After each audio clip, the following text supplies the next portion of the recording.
चाहिए। सफाई कर्मचारी को पक्की नौकरी नहीं मिल रही है और उसको गटर में उतरने के लिए मजबूर किया जा रहा है।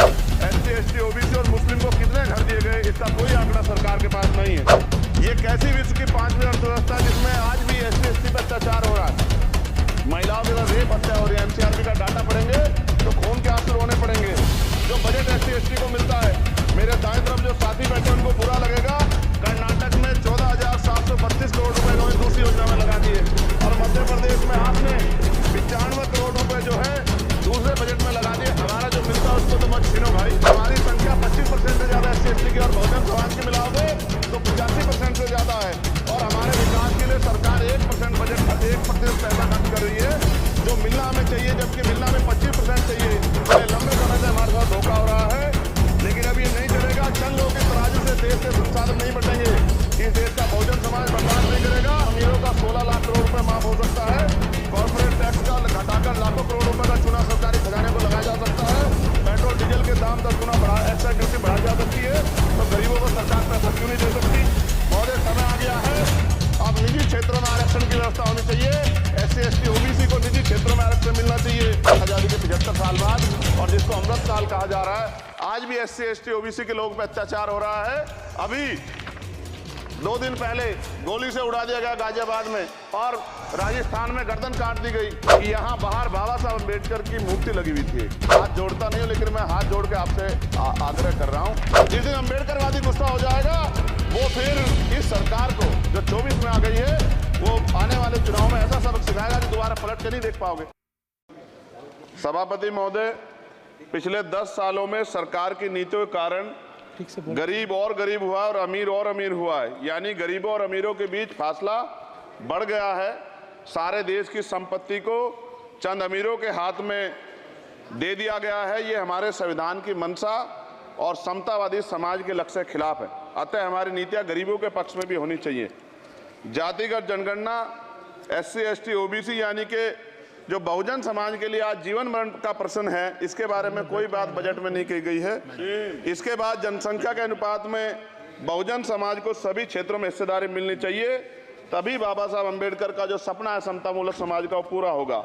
महोदय, एक ऐसा विकसित भारत है जिसमें आज भी सफाई कर्मचारी को पक्की नौकरी नहीं मिल रही है और उसको गटर में उतरने के लिए मजबूर किया जा रहा है। उनके लिए कोई अलग से बजट नहीं है। बजट बन सकता है अगर सरकार चाहे। SC, ST को जो सब प्लान मिलता था, SPC का जो पैसा मिलता था, वो बजट से हटा दिया गया है। साथ साथ देश के स्तर पे आशा, आंगनबाड़ी, भोजन माता, ग्राम सेवक, PRD जवान, होमगार्डों के मानदेय में बढ़ोतरी नहीं हुई है। ऐसा कुछ भी नहीं दिख रहा है कि उनके जीवन में खुशहाली आ जाए। इनका मानदेय बढ़ना चाहिए।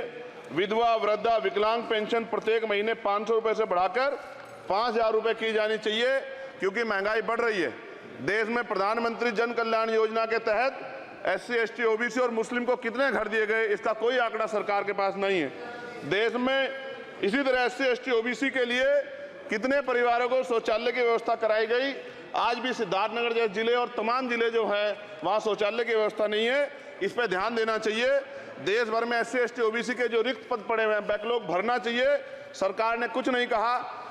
ये कैसी विश्व की 5वीं अर्थव्यवस्था है जिसमें आज भी SC, ST पर अत्याचार हो रहा है, महिलाओं के साथ रेप हत्या हो रही है। NCRB का डाटा पढ़ेंगे तो खून के आंसू रोने पड़ेंगे। युवा बेरोजगार है, सड़कों पे 80 करोड़ लोगों को 5 किलो राशन में जीवन यापन करना पड़ रहा है। जो बजट SC, ST को मिलता है, मेरे दाएं तरफ जो साथी बैठे उनको बुरा लगेगा। कर्नाटक में 14,732 करोड़ रुपए इन्होंने दूसरी योजना में लगा दिए और मध्य प्रदेश में आपने 95 करोड़ रुपए जो है दूसरे बजट में लगा दिए। हमारा जो मिलता है उसको तो मत छीनो भाई। MSP की लीगल गारंटी कोई बात नहीं हुई है। किसानों को जो 6,000 रुपए मिलते हैं उसको बढ़ा के 12,000 रुपए करना चाहिए और फसल बीमा जो है उसका सारा प्रीमियम सरकार भरे, किसानों पर बोझ ना लगे। रिजर्वेशन ही प्रमोशन में लागू नहीं किया गया, पुरानी पेंशन को बहाल नहीं किया गया, इस पर चर्चा नहीं हुई। देश में मनरेगा समय न्यूनतम मजदूरी की दर 700 रुपए होनी चाहिए। समान काम समान वेतन पॉलिसी लागू होनी चाहिए। जो रसोई की चिंता करते हुए 500 रुपए प्रति सिलेंडर से ज्यादा के दाम नहीं होने चाहिए, जो महिलाओं को राहत मिल सके। बिजली के दामों में भी कमी होनी चाहिए। बेरोजगार युवाओं को 5,000 रुपए भत्ता मिलना चाहिए, जो बेरोजगार युवा जो है अपनी पढ़ाई या अपना खर्चा उठा सके। मैं अपने क्षेत्र के विषय में महोदय आपसे कहना चाहता हूं कि पश्चिम यूपी में नगीना में एक एम्स बनना चाहिए, एक IIT बननी चाहिए, एक IIM बनना चाहिए। नगीना लोकसभा में उद्योग धंधे लगने चाहिए। नगीना की कताई मिल जो है उसको पुनः शुरू कराना चाहिए। RRTC जो योजना है सरकार की, उसको मेरठ से आगे बढ़ाकर मुजफ्फरनगर, सहारनपुर से नजीबाबाद नगीना होते हुए उसको नगीना तक ले जाना चाहिए। साथ साथ नजीबाबाद से मुंबई के लिए एक ट्रेन चलनी चाहिए और नगीना, श्योरा, किरतपुर में रेलवे के ओवरब्रिज बनने चाहिए। सभापति महोदय, सामाजिक न्याय मंत्रालय को 13,000 करोड़ रुपए दिए गए और जनजाति कार्य मंत्रालय को 13,000 करोड़ रुपए दिए, कुल 26,000 करोड़ रुपए, जो कुल बजट 48.20 लाख का लगभग 0.54% है। जबकि हमारी संख्या 25% से ज्यादा SC/ST की और बहुजन समाज की मिलाओगे तो 85% से ज्यादा है। और हमारे विकास के लिए सरकार 1% पैसा खर्च कर रही है, जो मिलना हमें चाहिए, जबकि मिलना हमें 25% चाहिए। ये ऊंट के मुंह में जीरा के समान है, कहावत हमने बहुत दिन सुनी थी। पिछले लंबे समय से हमारे साथ धोखा हो रहा है, लेकिन अब ये नहीं चलेगा। चंद लोगों की तराजू से देश के संसाधन नहीं बटेंगे। इस देश का बहुजन समाज बर्दाश्त नहीं करेगा। संसाधन का बंटवारा संख्या के आधार पे होगा। माननीय काशीराम साहब नारा लगाए थे, ना तो वोट हमारा राज तुम्हारा चलेगा, और आज हम कह रहे हैं ना ही वोट हमारा और नोट तुम्हारा चलेगा। इस बात का भी ध्यान जो है सरकारों को देना पड़ेगा।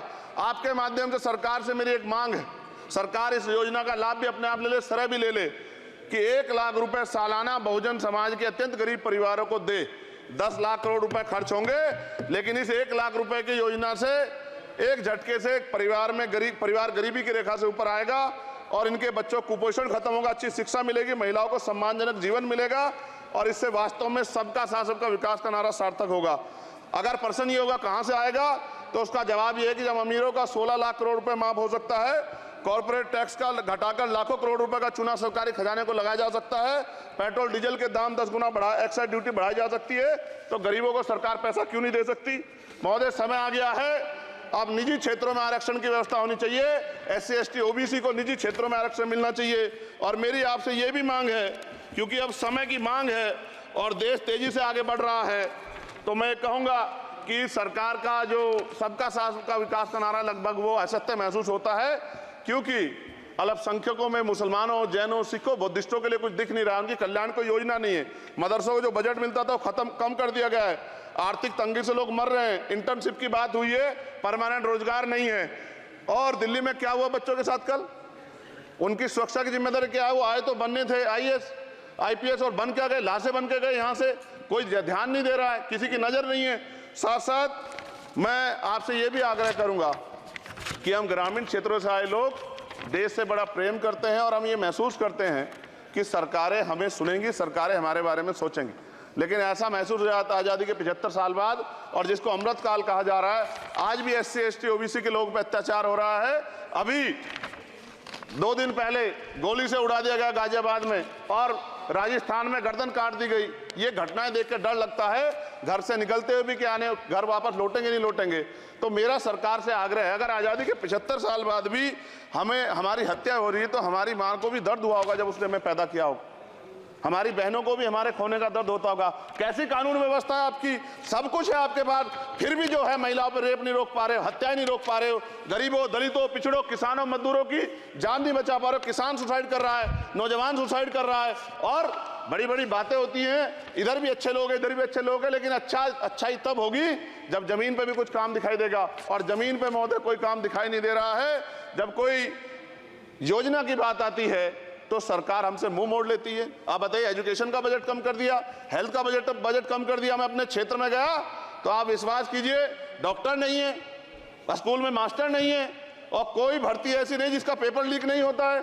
तो देश किस तरफ जा रहा है और इसमें नौजवानों का भविष्य क्या है, इसके बारे में हमें चिंता करनी चाहिए। और अंत में अपनी बात को खत्म करते हुए मेरा आपसे आग्रह और आपके माध्यम सरकार से आग्रह है कि यहाँ बाहर बाबा साहब अम्बेडकर की मूर्ति लगी हुई थी एक, वो करोड़ों लोगों की आस्था से जुड़ा विषय है, और आप विश्वास करो इतना गुस्सा है उसको लेके। मेरी आपके माध्यम से मैं हाथ जोड़ता नहीं हूं, लेकिन मैं हाथ जोड़ के आपसे आग्रह कर रहा हूं कि प्रधानमंत्री जी, सरकार से हमारी आग्रह कि वो अम्बेडकर वादियों के सम्मान का ध्यान रखते हुए, उनके जो है दिल की पीड़ा को समझते हुए, दर्द का ध्यान रखते हुए उस मूर्ति को पुनः स्थापित करा दीजिए। अगर इसमें कोई राजनीतिक कारण अलग बात है, लेकिन मैं कंक्लूड कर रहा हूं। मगर मैं आपसे कहना चाहता हूं, इसमें बहुत गुस्सा है। जिस दिन अम्बेडकर वादी गुस्सा हो जाएगा वो फिर इस सरकार को जो 24 में आ गई है, वो आने वाले चुनाव में ऐसा सबक सिखाएगा कि दोबारा पलट कर नहीं देख पाओगे।